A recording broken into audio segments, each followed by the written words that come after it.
work on that Bible slap. We actually had someone responded on Facebook, and they saw it, and they thought that was like that we were not being ironical. They're like, "That's what your church is about, health and wealth," and they were like really upset. And like, I forget, like I've kind of got that ironic, sarcastic sense of humor. So if you thought that's what we're about, is me slapping the Bible and we're going to be healthy and wealthy, baby, you came to the wrong place. What we really want this series to be about is flipping the image that maybe non-Christians or people who wouldn't consider themselves people of faith or identify with a church or community of faith.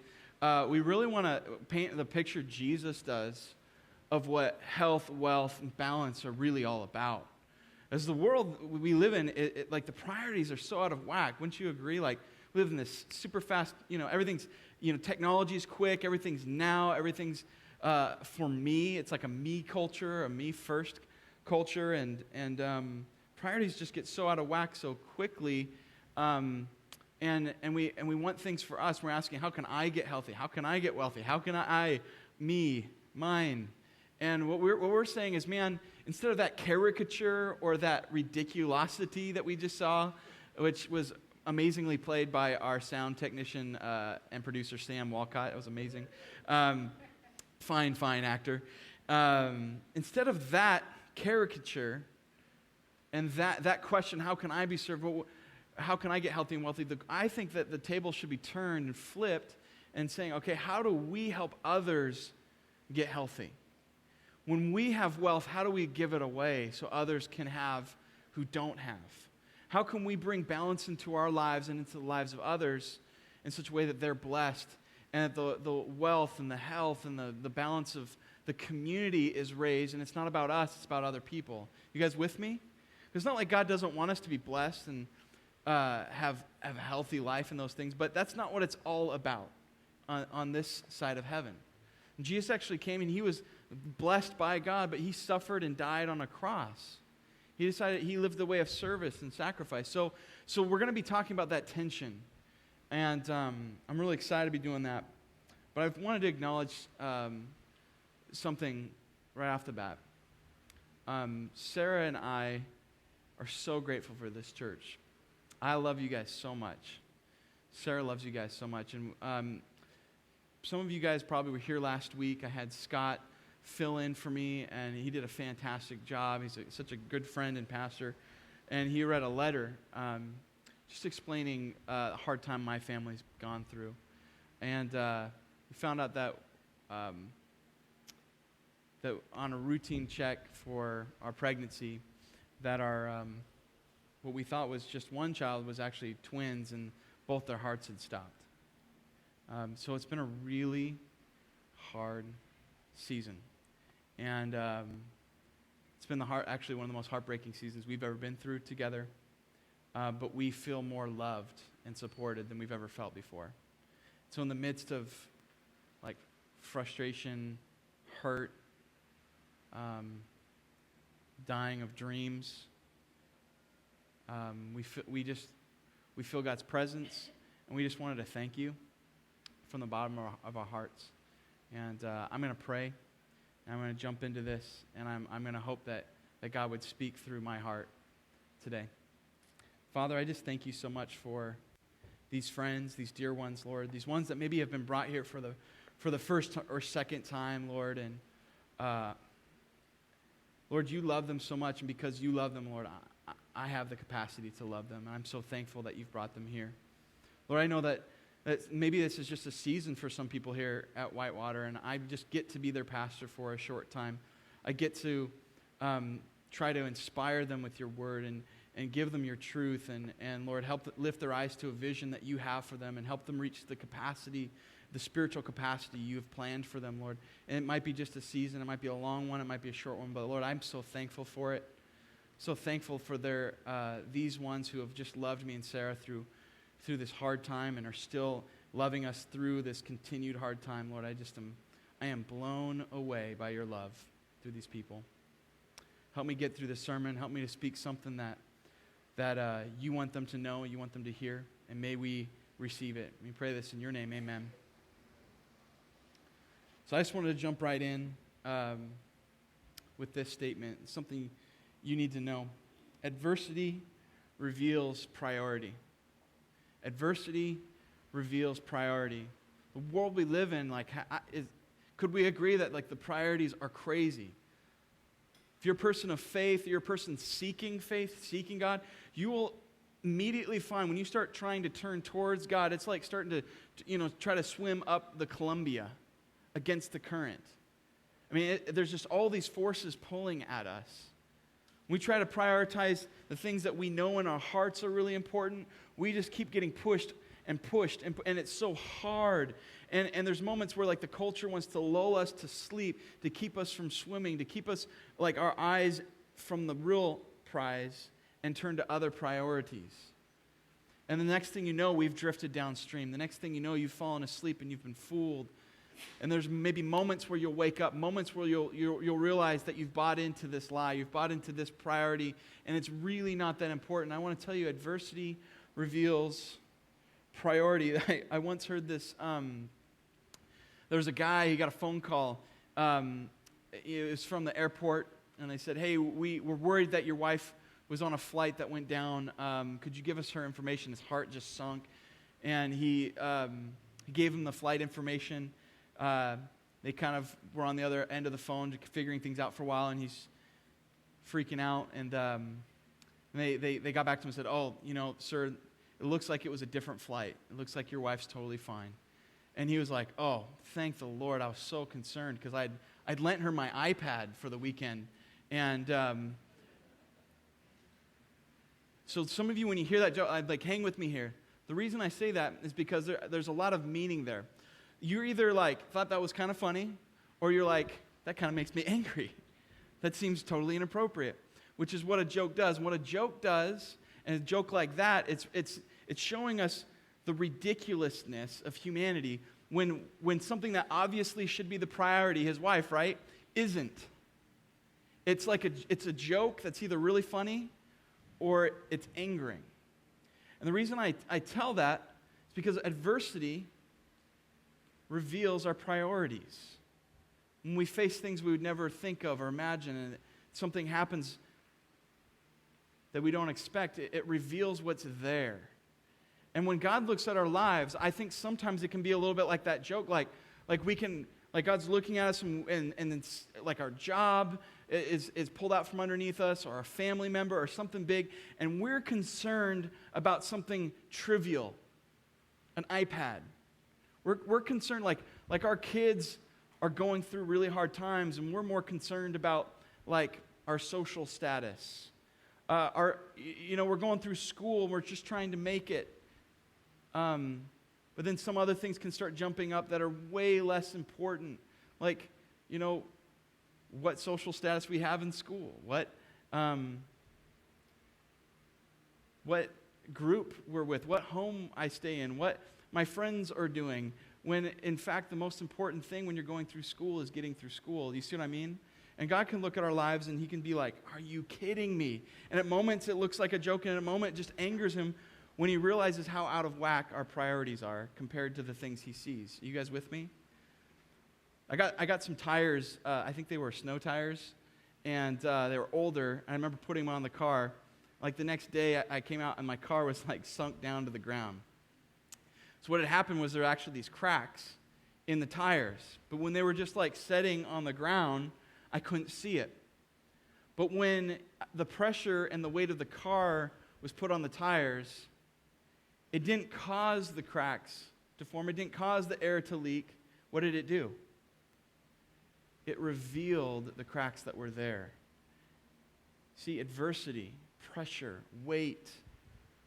When reality hits in a hard way, adversity reveals our priorities. There's a story I want to jump into. I think it's just so powerful. It's a story of Daniel. We're going to be going through a little, as much as Daniel as we can through June. And the book of Daniel is about a man who was in exile. He was a Jewish man. He was from the people of Israel. And what had happened is his people had gone through a season where they had disobeyed God. Everything God asked them to do, they did the opposite. God says, you go left, they went right. God said, hey, go up, they went down. Like, they just did everything wrong, like belligerently. And God finally was like, you know what? I've told you over and over and over again that if your hearts are far from me and you don't like come to me in a relationship and obey me and do the things I know are going to actually give you life, I'm going to have to let you suffer the consequences of your decisions, of your actions. And so he does. And they're exiled. They are taken over by the Babylonians, which was the biggest power of the day, the superpower, the most technologically advanced culture, a culture that had totally different deities, different gods. So they all of a sudden are exiled, brought out of their home into a new land, into a new culture, into a new place that's scary, it's different, there's different technology, different language, there's different gods, there's all these different cultures that have been taken over by the Babylonians. There's a new king, they have to like give homage to a new king. Everything changes. And a young man named Daniel gets taken in to the king's services because they're looking for really bright, wise, adept young men to serve the king, to become wise advisors, sages, counselors for the king. They're trying to take the best of the best, and Daniel's one of them. And he gets taken into this country where all the priorities are different. All the priorities are upside down. It's a me first culture. It's a this God first culture. It's a that, like we'll take over this country and through violence. Like, those are the priorities. Everything's different than the God he knows and the priorities he's been taught. And he knows his people have forgotten. And he gets put in this new place, in this new environment. And he starts to excel. And we'll see some of the beginnings of Daniel, but I want to jump to a little bit later in his life, in chapter 6. He's actually been through a few different kings, because in that day and age, if a king croaked, a new king would take place, or another more powerful king would come take over. That's how things went. But he was so talented and so blessed by God. God just blessed him with an ability to apply wisdom. You guys know what wisdom is, right? Wisdom isn't just knowledge. Wisdom is applying the right knowledge at the right time, the right people. All right?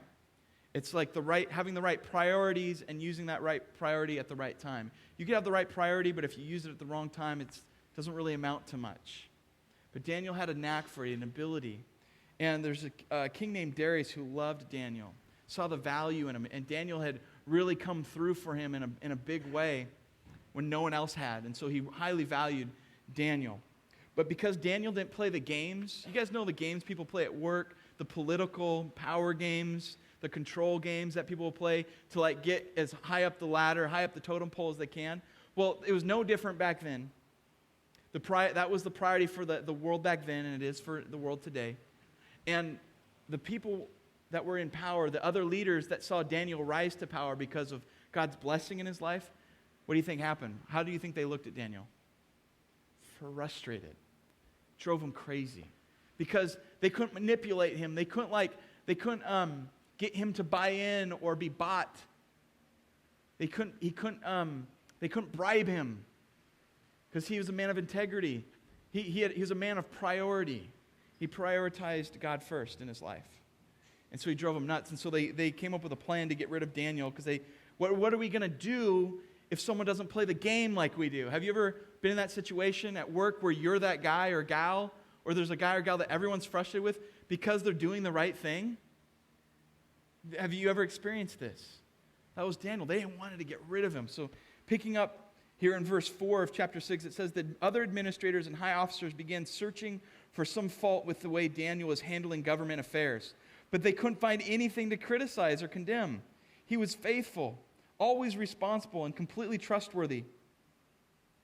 So they concluded our only chance of finding grounds for accusing Daniel will be in connection with the rules of his religion. So the administrators and the high officers went to the king and said, "Long live King Darius. We are all in agreement, all of us leaders who serve you, we live to serve you. We administrators, officials, high officers, advisors, governors, that the king should make a law that will strictly be enforced. Give orders that for the next 30 days, any person who prays to anyone, divine or human, except to you, your majesty, will be thrown into the den of lions. And now, Your Majesty, issue and sign this law so it cannot be changed, an official law of the Medes and of the Persians that cannot be revoked. So King Darius signed the law. Do you see what's happening? When your priorities are off, when they're wrong, they need to be reordered. When they're off, you are easily manipulated. You are easily led astray. Oh, king, you're the greatest. You're the priority. It's a me first culture, and you're the king, so you're first. Let's have you be higher than all gods. Let's put you higher than Yahweh, than God, the God of the Bible. Let's have everyone have to pray to you. Everyone has to give homage to you. And if someone doesn't, if they lift something else above you, they get thrown into a pit of lions. And he buys into it because his priorities are jacked up. His priorities are upside down. To me first. Let's keep going with the story. When Daniel learned that the law had been signed, he went home and knelt down as usual, as was his practice, as was his lifestyle, as was his habit, in his upstairs room with the windows open toward Jerusalem. He prayed 3 times a day, just as he had always done, giving thanks to God. When we put God first, the culture will pull us away from that. And you might not even be a Christian yet, but when you start to turn towards God to say, okay, what would it look like in my life to put him first? Like if he's real, what would that look like? When you start moving that direction, you will come to a crossroads at some point. We have to say God first or something else first. And for Daniel, because of the years of practice of being on his knees, saying, God, you are first. You are first. Like prayer, that's one of the things prayer is. It's a relationship with God, saying, like, God, you are amazing. You are the highest. You are first in my life. And I get to, the first and greatest of all things, the creator of heaven and earth, the creator of my life, all that has gone before me, all that is now, and all that will go in the future is in your hands. And I get to have a relationship with you. You're first. Daniel doesn't bow his knee to Darius, even though he loves him. God is first. We come to a crossroads with culture. We come to a crossroads sometimes with family. We come to a crossroad with, you name it. Is God first?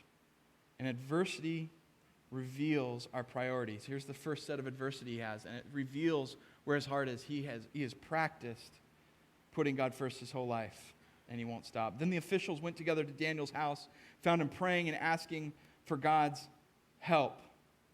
So they went straight to the king and reminded him about his law. Did you not sign a law that for the next 30 days, any person who prays to anyone, divine or human, except for you, your majesty, will be thrown into the lion's den? Yes, the king replied, that decision stands. It's an official law of the Medes and the Persians that cannot be revoked. It's my leadership, my stamps on it. If I go against that, I lose my leadership. They've got him. You see what they're doing? They're trapping him by his own priorities. Then they told the king, the man Daniel, one of the captives from Judah, is ignoring you and your law. He still prays to his God 3 times a day. Hearing this, the king was deeply troubled. In our modern English, the king was sick. He realized what had happened.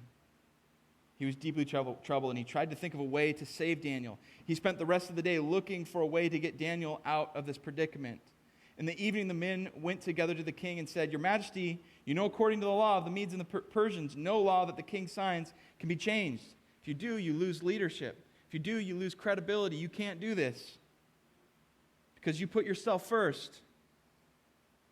So at last the king gave the orders for Daniel to be arrested and thrown into the den of lions.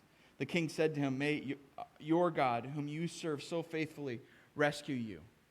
Saying 2 things there. One, when we prioritize me first, something else first other than God, we're easily manipulated. And when we're easily manipulated, we hurt ourselves and others.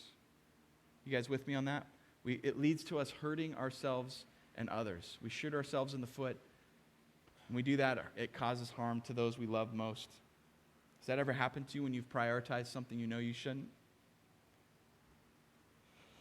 Oh, this is powerful. And then he's also saying, may your God, whom you serve faithfully, rescue you. He's admitting, I'm king, and I've said I'm God, and I've said nothing's greater than me, but I'm not able to save you. He's acknowledging that only God can help. Only God might be able to save Daniel. Our priorities shape who we are, don't they? Our priorities make us who we are, where we put our time, where we put our energy, where we put our money, where we put our relationships and who we build relationships. We've only got so much time. We've only, during the week, only so much time during the day, only so much time during an hour. We prioritize by that. Our priorities shape who we are. Verse 17, it says, a stone was brought and placed over the mouth of the den of the pit of lions. The king sealed the stone with his royal seal and the seals of his nobles, so that no one could rescue Daniel. No human could rescue Daniel. And then the king returned to his palace, sick, deeply troubled, and spent the night fasting. He refused his usual entertainment and couldn't sleep at all that night. All of a sudden, when he's starting to face adversity and his priorities have been revealed, that he was me first, all of a sudden, when the one he loves, the one he cares for, is put at risk because of him, he turns to God. When the trouble starts happening, he realizes, I'm out of control. I thought I was in control. I'm not in control. Priorities deceive us. When it's a me first priority, you think you're in control when you're really not. Imagine being Daniel and having this huge stone put over, the light slowly going away. Boom. Dark.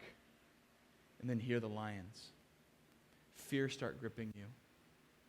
You hear them move. You hear them purr. You hear them start to roar. Like, that's when your trust is tested. That's when your priorities are tested, aren't they? Like, adversity reveals your priorities. Me and my wife have been in a pit with lions this last week. We went into the doctors elated and excited.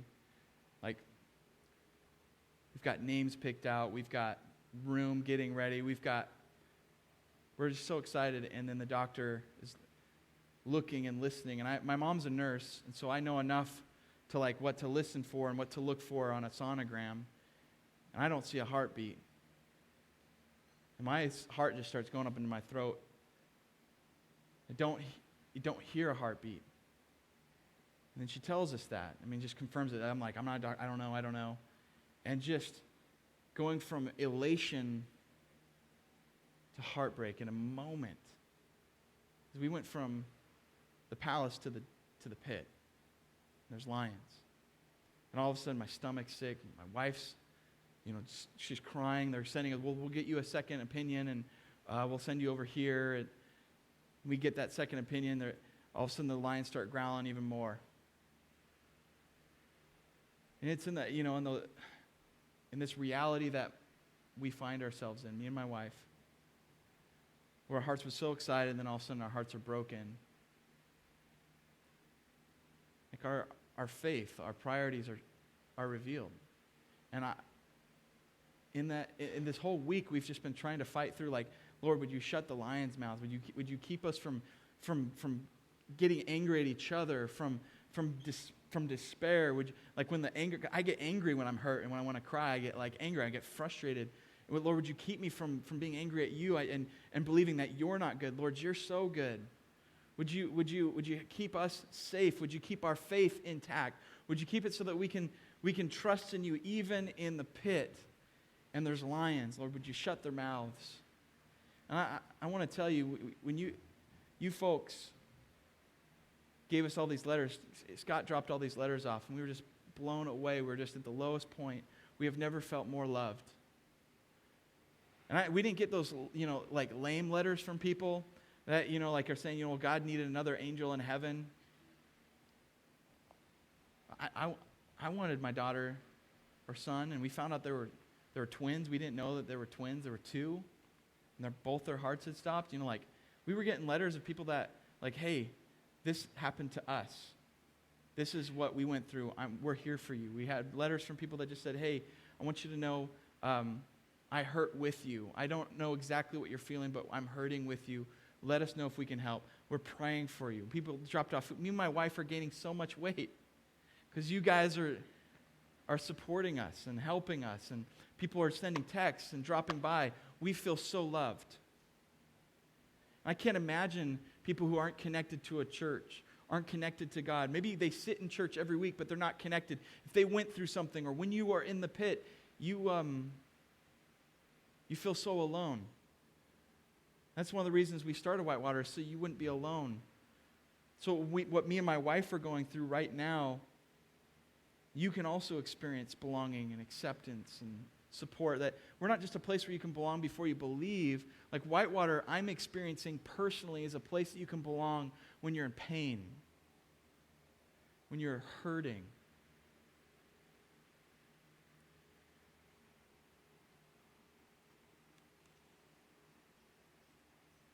Some of you are in the pit right now. Some of you have friends in the pit right now, or you're coming out of the pit and there were lions and you're just beat up, or you're heading in and you know that you are. I want you to know that your priorities prepare you for adversity. And Daniel, when he was on his knees on a daily basis, preparing his heart every day, God, you're number one. You're number one. You're not, when any adversity would come, when any challenge would come, I don't care if the king thinks he's higher than you. You're high. Like that priority prepared him for the pit. And when he was in the pit and adversity struck, it revealed his priorities. And when his priorities were revealed, it prepared him for the next adversity. When adversity struck, it revealed his priorities. You guys see the pattern. And I want to tell you, man, this is one of the hardest times of my life. But I want my family to always put God number one. That's what I want for our church. If you're seeking Him, I want you to learn what that looks like to put Him number one. What that does in you, what it does for you.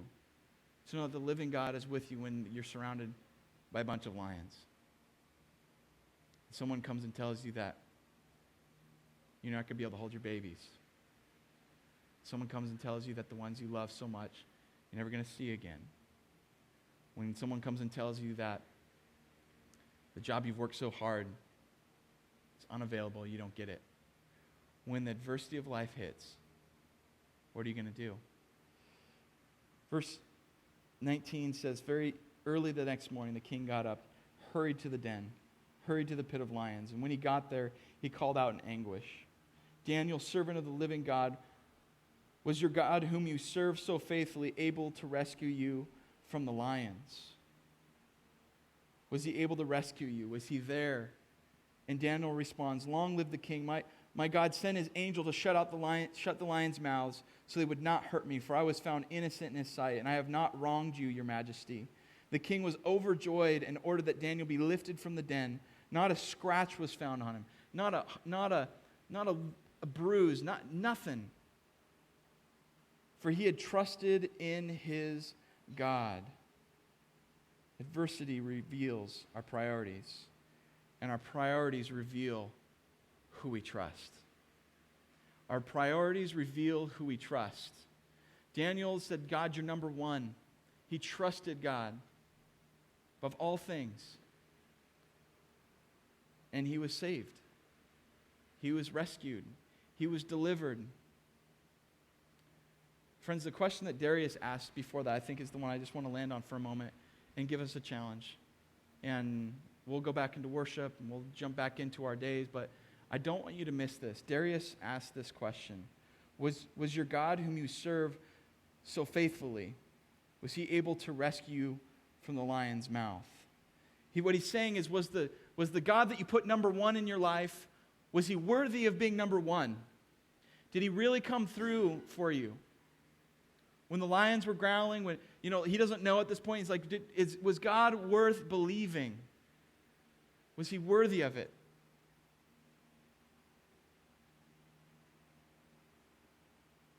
Is the God you serve able to deliver you? Whether you're a Christian, you're not a Christian, don't we ask that question sometimes? Is God, are you worthy of my priority? Are you worthy of my trust? And when we hit adversity for Darius, his priorities were out of whack. You saw he trusted in himself. He trusted in his lands and his own power. And at the end of it all, he couldn't do a thing for Daniel. He had to rely completely on the Lord. So when we ask that question, God, are you worth being number one in my life? When change is happening and adversity is happening, and they say when change and adversity is happening, that's the shift hitting the fan, right? You with me on this? That's when it really gets tough. God asks us back when we ask him, hey, are you worth this? Are you worth being number one? God asks us, are the things that you are trusting, are the things that you are prioritizing in your life, are they able to save you from the lion's mouth? When you're alone and in the pit, and your job, and that person you put your faith in, or that thing, is that able to deliver you from the lion's mouth? And friends, when someone comes and tells you that you're not going to be able to hold your babies, that this person that you love so much is now gone, that the dream you had is now dead, the things that you've prioritized, the things that you've trusted, I want to ask you, can they deliver you? Because there was a man named Jesus Christ, came to this earth because of sin, Satan, death, evil, all the things we experience that are so wrong, and he was given to the lions. He died on the cross. People plotting, just like what happened to Daniel, people hating him and killed him. He died. God let the lions chew him up. But when they did, it shut their mouths for good. He destroyed them. So that we could have a relationship with God when we didn't have one. So that we could have hope when we lost our hope. When we lost our lives, or those who we've seen and have gone before us have lost their lives, we can have hope because of Jesus. Because when the stone was rolled back for him, he was still standing just like Daniel. And those who put their trust in God, when they prioritize him, when the stone is rolled away, will be standing. You with me, friends? So here's my challenge for you. Daniel prayed 3 times a day. It became a habit. That habit prepared him for adversity. I'm going to ask us as a church, we do 21 days of prayer. That we learn to pray. That's prioritizing God. We say thanks to him. We cast our cares and worries to him. When we have sin in life, we confess it to him. We start to become a praying people, because when you pray, you're prioritizing God. Would you do that with me? And here's the specific way to make this real and not miss it. You can pray like for your breakfast, your lunch, your dinner. That's your 3 ways of doing it. Even if you were just praying once a day, that's great. But if you could try to commit to 3, that would be awesome. But the way you make it happen is in the morning when you wake up, when you step out of bed, fall to your knees, lift your hands up, close your eyes and say, God, I give all of me. You're my number one priority. Help me live for you and only you today. Surrender to him. Practice surrendering. Just the other prayers will happen during the day, but that first one, I give all of this to you today.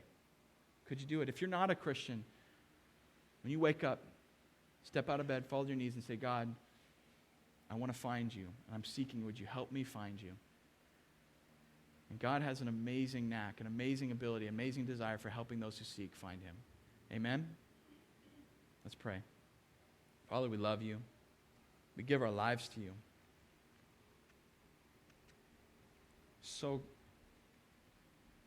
It's been such a hard time for me, Lord.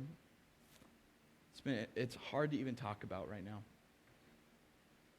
But I pray that through vulnerability and honesty and